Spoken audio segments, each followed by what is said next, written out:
I tell you what, I know it's a simple thing, but when you make hummus really, really well, everyone that you serve it to is like, where'd you get that hummus? And you say, I made it myself. One of my favorite dips or spreads is hummus. It's very easy to make when you make it at home, and you can get this beautiful creamy texture. And the most important ingredient, I think, in hummus is garlic. You can throw some in with some roasted potatoes, and of course you can add it to your favorite dip or spread. So this is what you do. You take that whole bulb of garlic, you're just gonna cut just through the top. And later on, you'll see, that'll be so easy to squeeze out. Wrap it in foil, and then it becomes this perfect slow roasted garlic. Go ahead and pop your garlic in. Drizzle a little bit of extra virgin olive oil, not much, maybe a teaspoon or so. Sprinkle a little sea salt. Pick up that foil, cup it around the garlic like that. Pop it on a little baking tray. We stick it in the oven. It only takes about 40-45 minutes, and we put it in at about 180 degrees. So I roasted the garlic for about 40 minutes. I've let it sit here for about 10 or 15 minutes, just so it cools down. When you pick this up, see how I can just squeeze those cloves straight on out? It takes on this really mild flavor, which is why I'm gonna use 2 whole bulbs of garlic in this. Oh yeah, look at that. Raw garlic can be quite harsh, and roasted garlic is beautiful, mellow, and delicate.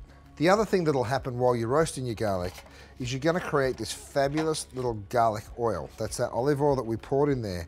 I actually add that to my blender because the flavor of that is really good too. The other thing you're gonna need to make your hummus are some chickpeas. These are just tin chickpeas. If you wanted to use dry chickpeas, then you'd need to soak them overnight and then steam them until they were soft and tender. You want them to be able to put them between your fingers and just squash them down like that. That means they're ready to go into a hummus. So we add in our chickpeas. You'll also need some lemon juice, some tahini. That's obviously there for its richness. The lemon juice is there for that bright acidity, some water. And then the sumac and the thyme we're gonna use right at the end. And then you do this, turn it on high, and let it go for a good minute or 2. Just push down all the sides, and that's just to make sure there's no chunks. I also cheat and have a quick taste. Oh, it already tastes good. I haven't even put the oil.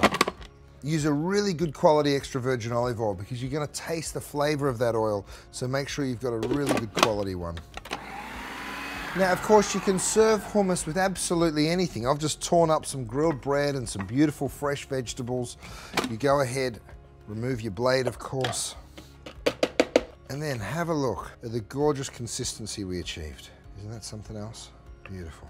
The hummus looks wonderful. The accompaniments are perfect. I'm taking some fresh thyme leaves. It gives a beautiful aroma. And then I also sprinkle a little sumac. Now, it's a North African spice that to me has a beautiful sort of citrus note, and that is exactly how I would serve it. If you do have some leftovers, make sure you store it in an airtight container, and it'll last really well. It'll probably last for a couple of weeks in the fridge. Bon appetit. Oh yeah. Delicious.